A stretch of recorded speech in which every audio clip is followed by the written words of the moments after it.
Buenos días, tardes, noches, depende de cuándo nos estés escuchando. Estás en Palique, un día más, este programa que hacemos desde Radio Relativa, donde entrevistamos y conversamos con artistas que nos gustan, y para hoy tenemos el inmenso placer de contar con Greg, a.k.a. The Egyptian Lover. Hello. How you doing? I'm good. So, welcome to Radio and Relativa. also Gascon. Sorry, I didn't say anything. Nada. Sí, un placer tener aquí. How was the trip, Greg? Welcome to Madrid and welcome to Radio Relativa. Oh, I love it here. It's changed a little bit, but for the better, and I love it. Kids are doing good, right? Very good. Yeah, last time we were in a smaller space, I would say. Very smaller, but now it's big and beautiful. Yeah, you know, getting bigger and bigger. So, Greg has come to Madrid to play tomorrow night. Yes, Saturday night. Sala Villanos. After that is Barcelona, right? But Yes. before speaking about the trips and everything, you brought here a little copy of the Yes, record this we were just playing. is the 40th anniversary. It's 40 years, 1984 to 2024. The Egypt re-release, and I put a new mix of girls on the B-side. But the best thing about this release is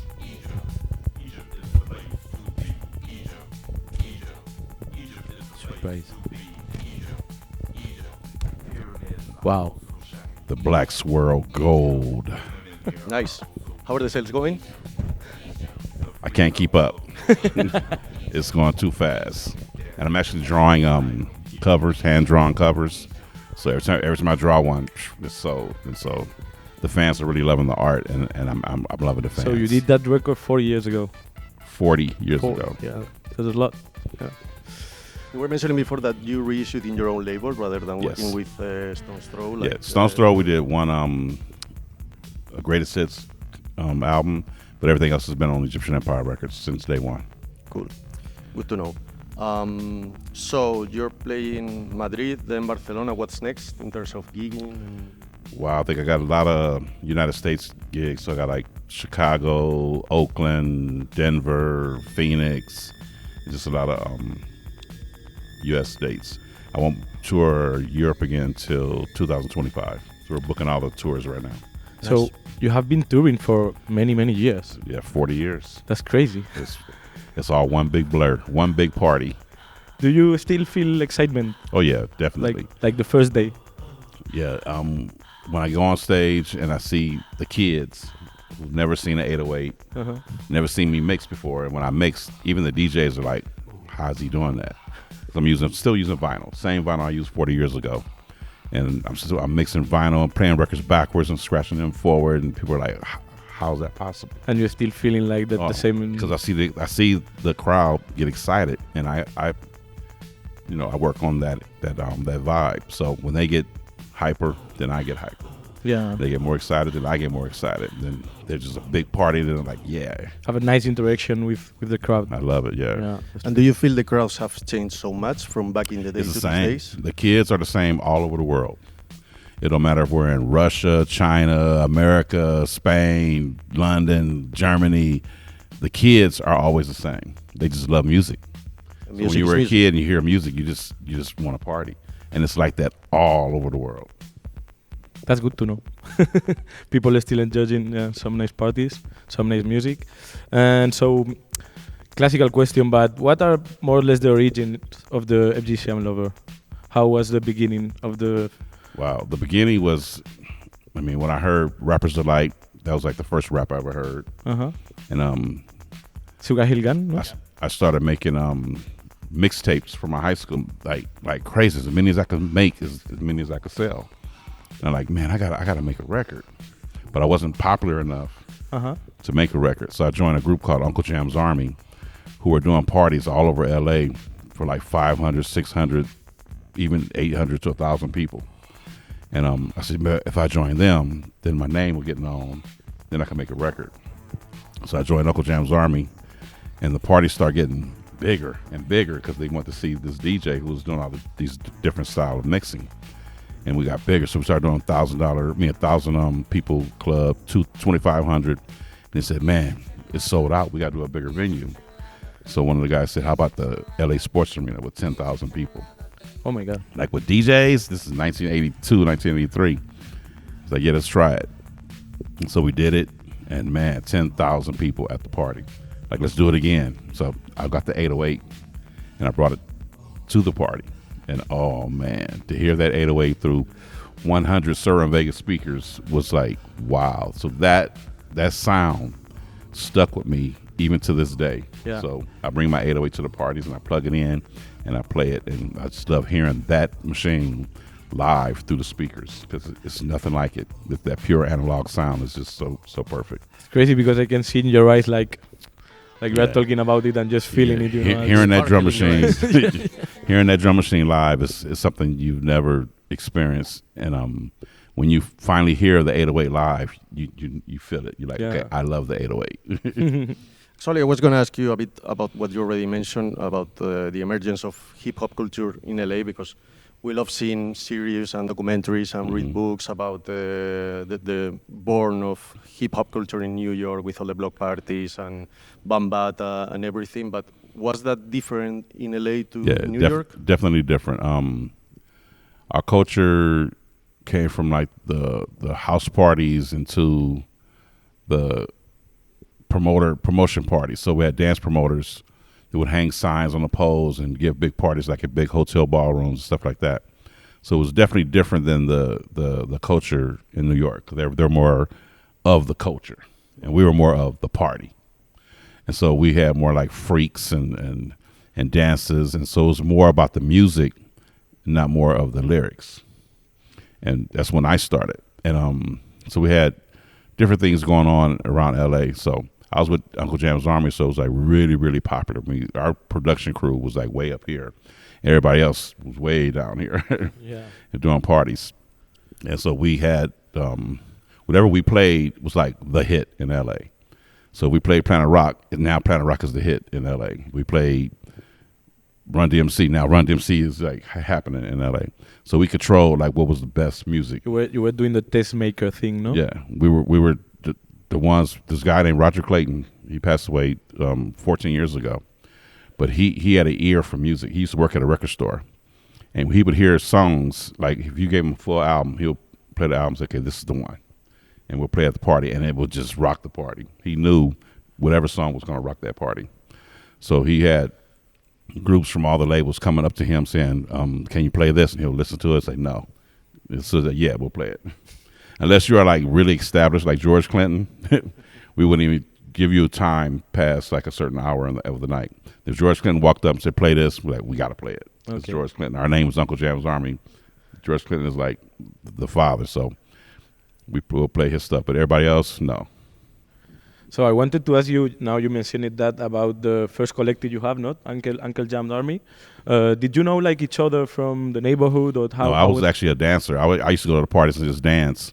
Because it was very related to dancing back in the days. It was more a b-boy thing at the beginning. Yeah, well, even before that, it was just like it was like freak dancing. So it was just like I would just go to the parties and dance, but I knew how to rap from Rappers Alike, and I used to make some mixtapes.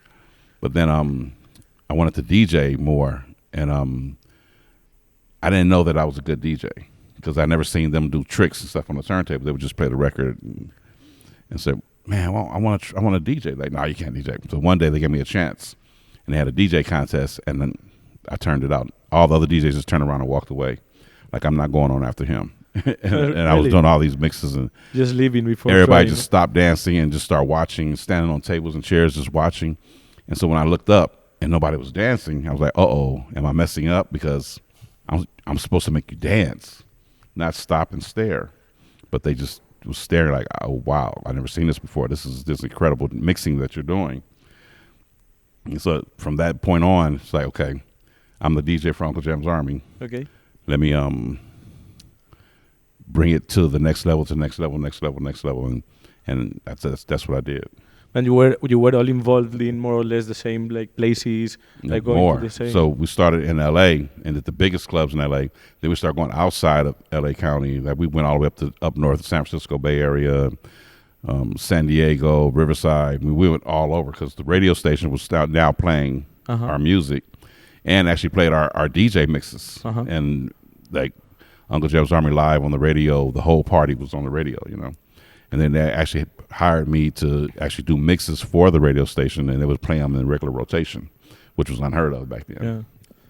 Speaking of radio, was there in LA a figure such as in Detroit, Electrifying Mojo, the super famous radio conductor that was a key figure for the development of music in Detroit? Was there like this similar figure in the LA scene? Well, there was one guy who came from Texas. I think he came from Texas.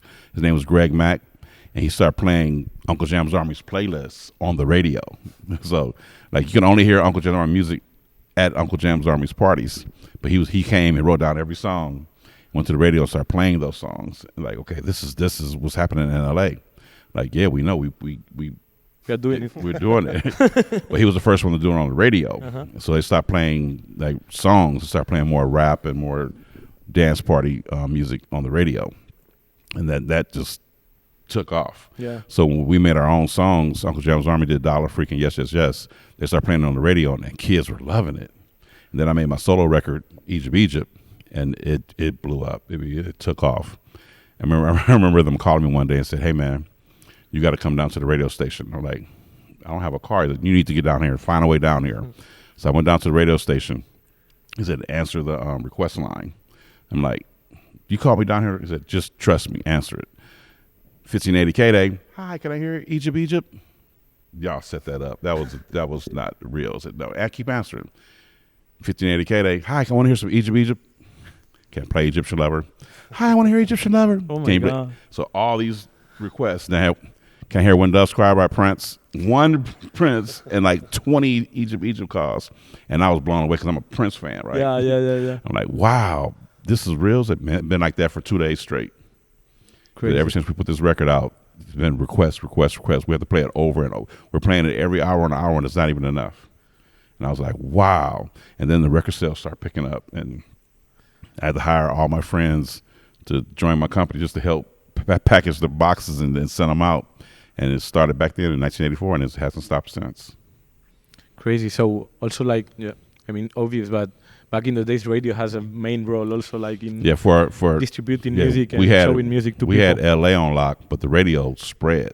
Yeah. And then he was a Billboard reporter, so he would put down the number one record is Egypt by Egyptian Lover, and other radio stations would see that and say, "What is this record?" So they would ask for a record, and then they'll buy one. Then they start playing it. Mojo would buy one, he would play it, and then Detroit now is like, "What is this record?" Yeah, so like we're selling all these virus. So just in like Detroit, Miami, like Dallas, LA, just those areas, we were selling millions of records. And it was crazy. And then everybody else started picking it up on it, like, wow, this is unbelievable. Like, they really love it. So I didn't know, because it was my first record really to go big, so I didn't know how to handle it. Selling records. But it's like when I go to Detroit and all the fans are going crazy, I'm like, wow, this is like what they be doing for Michael Jackson. Like, this is unbelievable.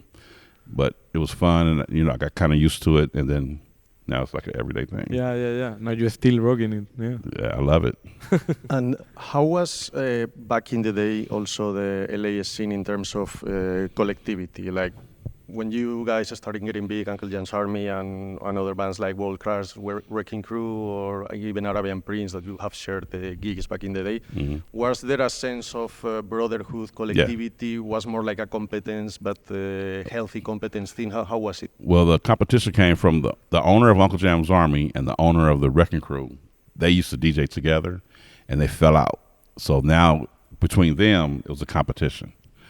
So Roger and Alonzo used to battle with each other, even though they were friends. Yeah. And then Roger wanted to just smash them, so he started doing bigger parties, and of course we did Sports Arena, and it was like, that was a wrap. Nobody could touch that. So in LA, Uncle Jam's Army was the dance promotion people. And then we made a record, so then they made a record. Then the LA Dream Team made a record, and everybody else started making records, but we were the first ones. And then we were kind of proud of that. Like, we put our foot in the door first, and we did this. And when the other crews started making records, I started hearing like, oh wow, that sound like me. That sound like me. They breathing like me. So it was kind of like, I was kind of mad, but it was okay. So now it wasn't a West Coast sound. It was like an Egyptian Lover sound. But then they started doing different stuff. Like I had a guy named Mixmaster Spade. He was doing more like street rap. And Ice-T was doing street rap. I'm like, okay, that's different. But then Ice-T made Reckless. Like, oh, he's got the dance. Because in L.A., that up-tempo beat was like it. Because Uncle Jam's Army, we was playing all them up-tempo beats. So everybody was doing dance music back then. So Ice-T, Dr. Dre, Wrecking Crew, Arabian Prince, L.A. Dream Team, we were all doing party music, like just for the parties. And then years later, they started doing more of the Mixmaster Spade, Ice-T street music, and then that became the gangster rap and all that. So it was more like a friends pushing friends to get better and better doing We were just having fun. I remember we was just hanging out, like me and Arabian Prince was hanging out, and was like, let's do this, and he'll go to the studio and do his thing, I go to the studio, do my thing. We were just having fun. We didn't know that it was a serious business like it was. Yeah. We were just having fun, and when the money started coming, it was like, wow, this is, how can you make this much money having fun? Yes, it's like it happens, like you don't know what is going on, but it's going on. Yeah, so, I mean, hearing it on the radio, Uncle Jam's Army was already on the radio, so I really didn't see it as a big deal. But when I started going to other states and hearing it on the radio, then I said, okay, this is a big deal. This is a thing now, no? Yeah. What is we listen to one song from Uncle Jam's Army? Dial a Freak. Do you have it? This is our first record we did. Because of the beats I played at the sports arena, we put those beats in the studio and we came up with Yes, Yes, Yes and Dial a Freak. Let's go for it. Hello, baby.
So I'm gonna go for another classic question, maybe, but maybe people who is watching this or who is going to watch this doesn't know about it. So can you explain a bit where your name, the Egyptian Lover, comes from?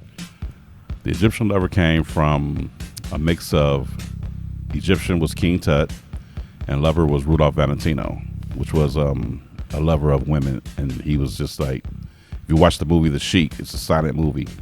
He was just like the most romantic idol ever. And when he died, they had a glass coffin and probably 100,000 women stood in line to see him at his death. And it's like, wow, he's still a lover and he's dead. That is who I want to be. So King Tut and him mixed together made Egyptian Lover. Nice. Also, I saw that your father had a big collection of Dean Martin, records. Yes. Which was also I love Dean Martin. So I was listening to that and hearing his style from the very first record to the very last record. Like, wow, his style never changed. Yeah. He has the style. So if you buy a Dean Martin record, you're going to get that style. So I always thought if I was an artist, I want to be like that. My style. Like, I'm not copying anybody's style. This is my style. So you can buy the first album or the last album, it's going to be the same style. And I became the Egyptian Lover style. Nice. So also I have read that you had such influence as Prince, no? Oh, definitely. Kraftwerk. So that's where the style came from. I took the beat, the dance beat from Kraftwerk, which was Planet Rock, and then the chant from Prince. And I put those two together, and that became the Egyptian Lover style. Nice. And do you think you can remember the first like electro maybe song you heard, or you were like? The first electro song I heard was Numbers by Kraftwerk. And then I heard Planet Rock. And I'm like, wow, that's the beat from Numbers that I like, but it's more bass More heavy. pumping, no? So like, wow, whatever drum set they used was incredible. Then I found out it wasn't a drum set. It was actually a drum machine called the 808. And that's when I had to get the 808. I would like to go even in terms of influences even before to that development of electronic music time. How was for a youngster in the mid 70s, late 70s to be in LA in terms of musical influences? Was it more like obviously African American music, funk, disco Definitely. music, all the Wattstacks kind of thing, George Clinton, Prince, any other key figures that? Many. So Rick James was like the man. He was the man. I mean, Prince and Michael Jackson were way down here when Rick James was like the man. You know, if you're not a Rick James fan, you're a L7 square. So everybody loved Rick James. Then Prince went on tour with Rick James. So Prince had a nice single out. But then Prince started making a name for himself, getting bigger and bigger and bigger.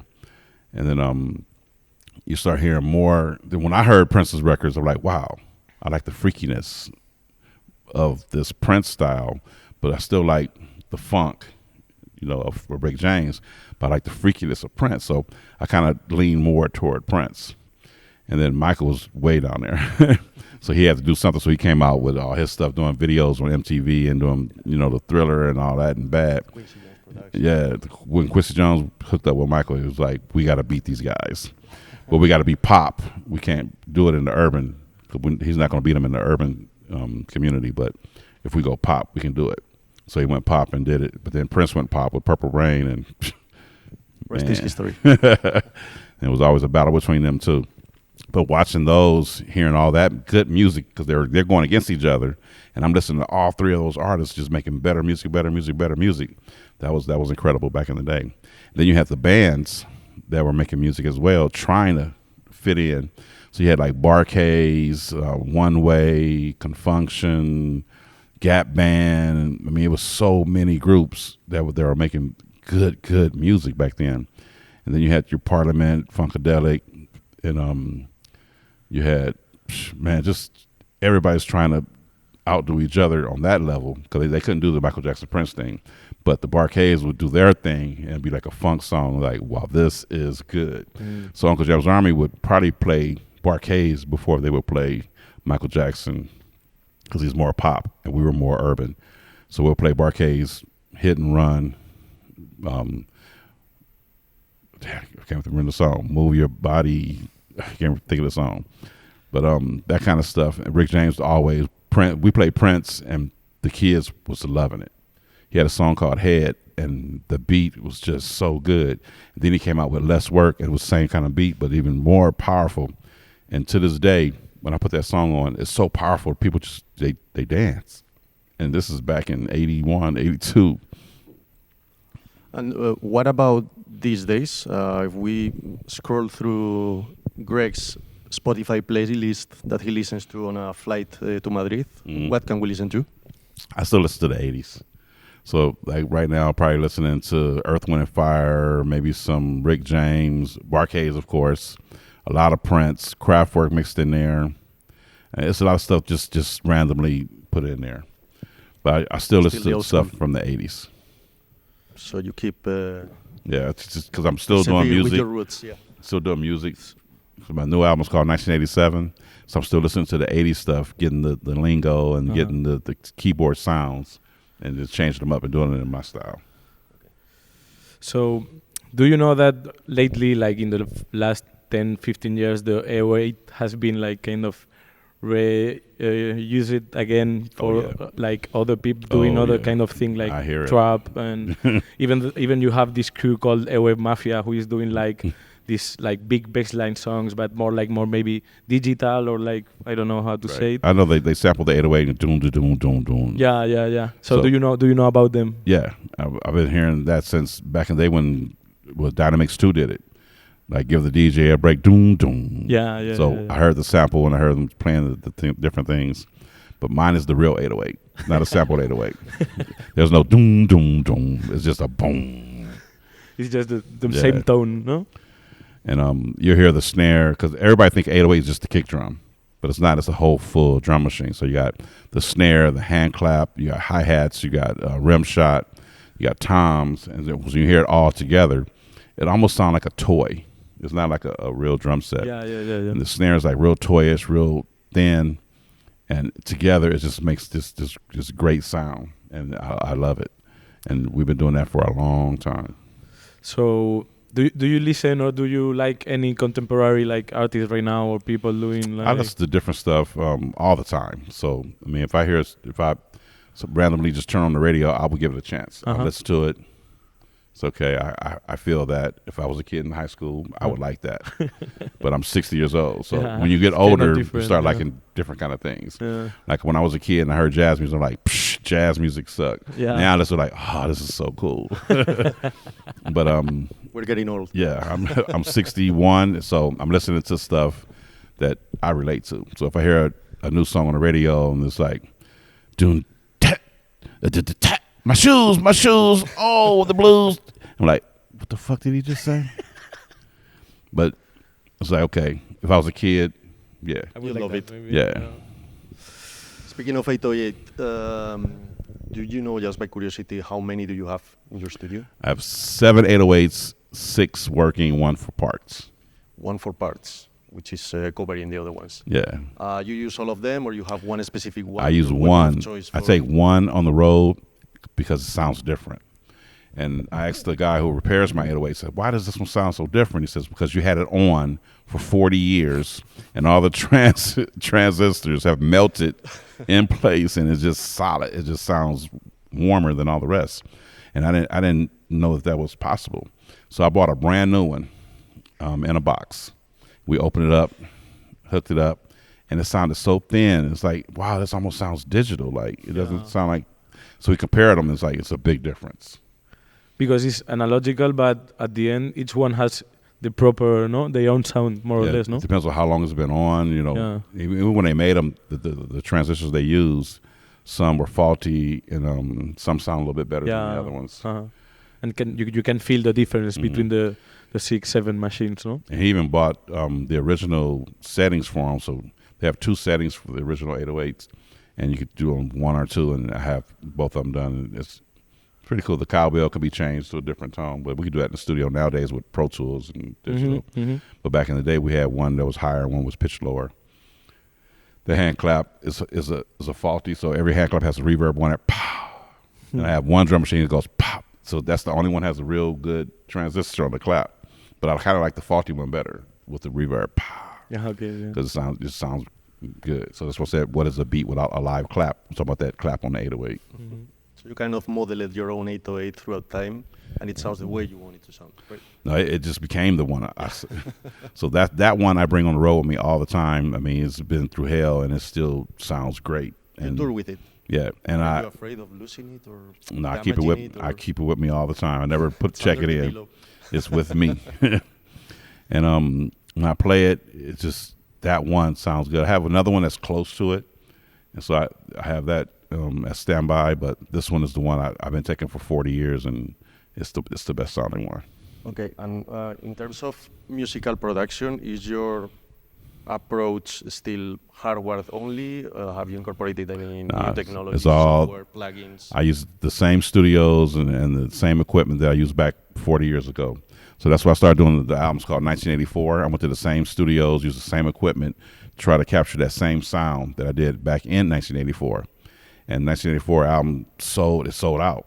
So I made 1985 and this sold out. I made 1986 and it sold out. So now I'm making 1987 and we already finished that one. It should be out by December. And we're already almost finished with 1988, which will come out in 2 years. And one piece of gear other than the 808 that you couldn't live with, It was 2 pieces. then two, The Jupiter 8 Jupiter 8. by Roland. It looks just like the 808, same buttons. Yeah. And the vocoder Okay. by Roland, the SVC 350 vocoder. And those 3, the 808, the Jupiter 8, and the SVC vocoder, Essentials. that's me. That's all I need. Okay. And I could do a whole album. Okay. So, getting a bit back in the days again, like in the 80s, it was like a big hip hop culture, like dancing, graffiti, DJs, rappers. How do you think this scene has changed between the 80s till now? Do you think it's like It's a huge. Well, when you go to parties, there's no more dancing. So you may have back in the day we had thousands of people dancing, and now you have maybe 5 people breaking or something like that, and people just. So now everybody's just watching. They're just looking at these damn phones is just recording everything, just like that one and that one and that one. And people are more into recording instead of enjoying for themselves. Yeah. So instead of dancing themselves and having a good time, they're just watching other people dance. And they don't even go to the parties. They just watch it on YouTube or TikTok and whatever site they're watching. But being there and experiencing it for yourself and dancing yourself and enjoying that moment, like feeling that music and dancing and getting that energy out, that's the best. That's what it was back in the day. Yeah. So that's the main difference I see. The music, of course, is going to change. It's going to go all different directions. Like right now, I'm not even hip hop anymore. They call me Electro. And when I first started doing it, it was like electronic hip hop or hip hop rap. But it's that now it's going all different kind of directions. But I don't mind. They call me the king of electro. I'll take it. And it's just like I hear new music now. It's different, but the elements are still there, Mm-hmm. and I like that, and that's pretty cool. Nice. And being an artist whose career spans throughout 5 decades, I mean, you kind of already replied part to it, but do you see a big difference in not only the audience, the public, but the music and Yeah. how the artists approach music and parties Like- since the 80s till Yeah, today? that's what I was just saying. The elements are still there. They're just using different things. So, I mean, it's kind of cool that if you don't have any money at all and you got a phone, you can actually find beats in your phone and make a beat and sing. And there's like applications in your phone. You can actually make a record in your phone, put it on your site, whatever it is, Instagram or Facebook or TikTok or YouTube, and get fans and have no money. And that song just might blow up, and then somebody major see you and say, hey, man, we want to buy your record. Now this kid who didn't have anything is a star. And I think that's pretty cool that you can do that these days. And also about the figure of the DJ, how do you think it has changed during the last 40 years? Well, I'm an old school DJ, so I still use vinyl records, and that's the biggest difference. So when you watch me DJ, you'll see me with vinyl records, and I'm doing tricks with vinyl records. And You don't play any digital, No. like because the vinyl records has a show. and I'm trying to be a showman and show the people this is how I did it back in the day. Mm-hmm. And so when you see me mix it with vinyl, this is how I did it back in the day.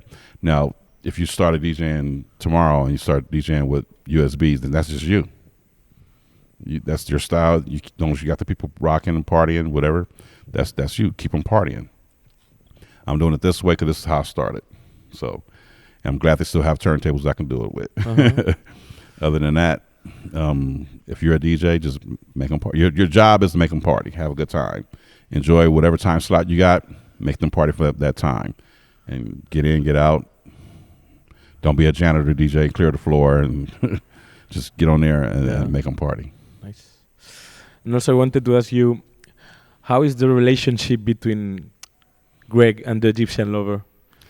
Totally different. I'm more Greg right now. What Greg thinks about the Egyptian lover and what the Egyptian lover thinks about Greg? Well, I'm more Greg right now. I'm just calm, chill. We're just talking. Egyptian lover is more like Prince, and like I'm going to do this party. I'm going to turn this sucker out. Can't nobody touch me. I'm the baddest thing. And the ego kicks in. You know, I'm like, watch this. Like, all these DJs, y'all pay attention. And then I start doing my thing, and then when they see it, like, okay, we learned. This is like going to school. We just went to university, and now we learned how the DJs did it back in the day. And my style is totally different than the East Coast style. So I created my style on the West Coast, and that style just took off because of the radio and all the parties. So everybody on the West Coast copied my style, and then the East Coast, they all copied that style.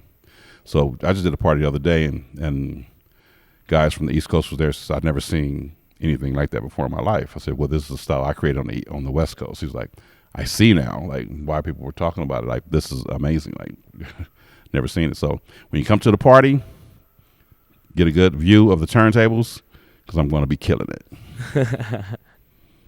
And how the character, like Egyptian lover or the artist, has evolved? Like, does the Egyptian lover has the same meaning like 40 years ago than now? Yeah. It's like all of my life, I've been a freak, doing what I want to 7 days a week. Egyptian lover, that's my name. But sexaholism is my game. Because I'm a freakaholic. A freakaholic. Tell them what I am. Freakaholic. Uh-huh. Okay, let's play another song, Guille.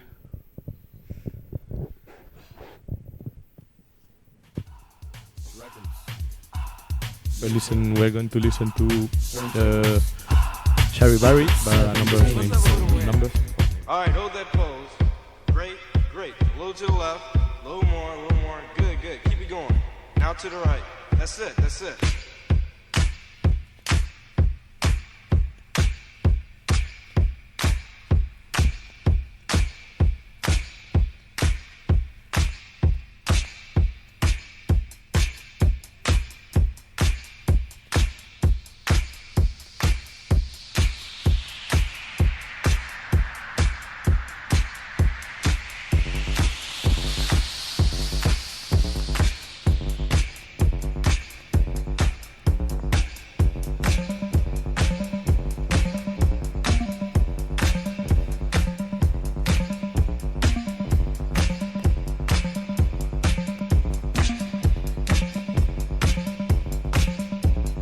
Bread and cheese and fine white wine.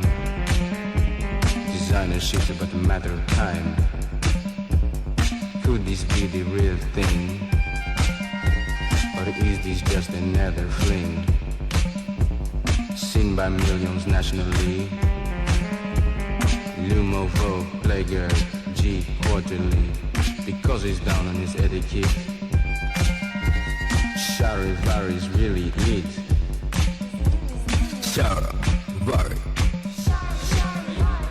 Charivari. Charivari. Charivari. Smoking on his cigarette, listening to his car cassette, cruising with his hot playmate, in his Porsche 928,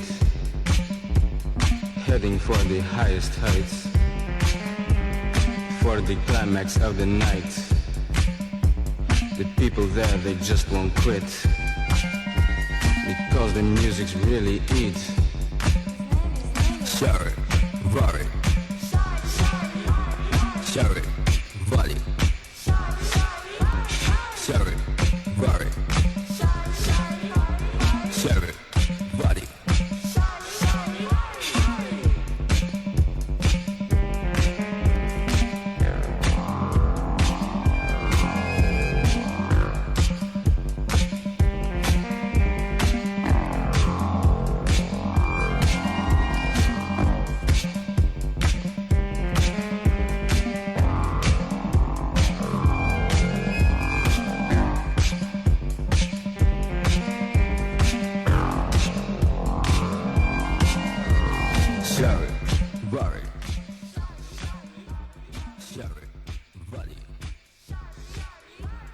1981. I can't believe that. That's pretty cool. Shout it. Yeah, 1981, exactly. And I wanted to ask you, like, in musical terms, how did you experience the emergence of other forms of electro music, which you already said that it was not called electro back in the day, but I techno loved from it. Detroit or Miami bass. Man, I would go to the record store and I had this one guy. I said, man, you got anything that sound like Planet Rock, let me know. So I would come to the record store, he says, check this out. And he would play like Clear from Cybertron, like, I'll take 2 copies. He'll play Electric Kingdom, Twilight 22, I'll take 2 copies. And he was on it. So he would buy a lot of imports from, not imports, but East Coast stuff from New York, Miami, Detroit. And he knew, because he had friends in the same, that loved the same kind of music. And they would send him boxes of these records. Like, man, nobody knows this. And man, that record been sitting there for 2 weeks. Nobody picked it up yet. Like, I'm playing this at the party. It's Pack Jam. Like, I got to play this. And so that, Planet Patrol, Pretty Tony was doing stuff. He had Broken Glass, I think it was called, or something like that. And man, Fix It in the Mix or something. And he came out with other groups, Freestyle, and they did Don't Stop the Rock. And then he came up with the whole freestyle music, like with Debbie Deb and Trenier. And we was loving all these up-tempo beats. And Cybertron especially. I loved Juan Atkins and Cybertron. I mean, their song, they did this one song called R9. To this day, I love it. And did that music have any influence in, definitely. in the production methods, Definitely. in the way you wanted to sound? Or When I first heard Scorpio by Grandmaster Flash, the vocoder sound was so thick. Like, I have a vocoder, but it doesn't sound like that. So I went to the studio and like, how did he get it like this? And we said, oh, you did this, and this. Okay, let's do this. And we did another song to make the vocal. So the vocoder, I got that style from that one song. And then, of course, Grandmaster Flash again, they start chanting in their records like Prince used to chant. I'm like, okay, this is cool. If they're doing it too, then I know it's good. So they were like, people call me nasty, they call me a freak. So I started putting chant and stuff like that in my songs. So definitely influenced by Grandmaster Flash, Cybertron, of course. That 808 on Clear, the 808 on Nucleus is Push the Button, and that beat with that 808 was just so nice. There's one song by, I can't remember his name, but it's called Nuclear Holocaust. And the 808 on that was just incredible too, and that was really, really good. Hashim with Its Time, that 808 on there was really good. And just, I mean, we just love anything with that 808 song. I didn't even know that I was picking songs because it had an 808. I just love the 808 so much that I put all that in my DJ set. And when I played it at Uncle Jam's Army, they was like, man, that whole set you just played was incredible. And then later on, I found out it was all 808 stuff. Pretty much all of it was 808. Probably maybe 20 out of 25 records were 808. We've mentioned also Drextilla before, which was probably one of the first groups with a clear political position in terms of also Afrofuturism and so on. What was the position of the Egyptian Lover Act back in the day, or even these days, towards this? Have fun. Just have fun. Enjoy your life. If you want to be freaky, be freaky. If you whatever you want to do, just do it. Just enjoy your life. That's my whole thing. Enjoy your life. Party. If you want to party. Just enjoy your life. Do what you want. You want to go to a restaurant and have $1,000 steak? Enjoy your life. And so just to get update, are you working on new stuff now? Yeah, Like we, I did, music? 1987 is coming out in a couple months, and we're already almost finished with 1988, and that's coming out in a year or two. We're going to hold it, I always put them out every other year. Okay, and just the last one before finishing, I'm gonna quote, because I read you said once, when we had actual real telephones, you have to have a good telephone voice. Definitely.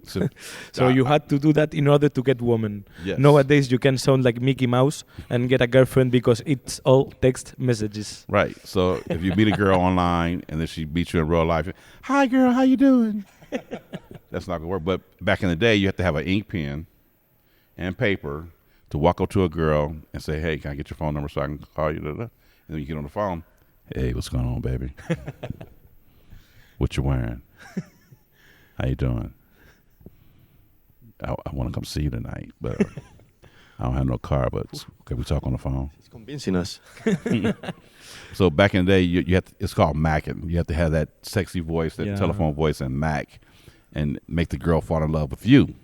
Now it's just you better spell right. You're texting and you're getting girls that way, but it's a whole different world now, and it's cool.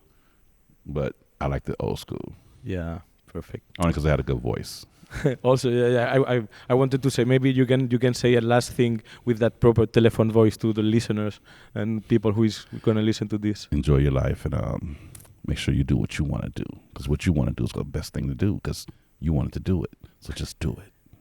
Woo! Thank you very much, Greg. Gypsy The Lover. Thank you very much. Thank you. Yeah, baby.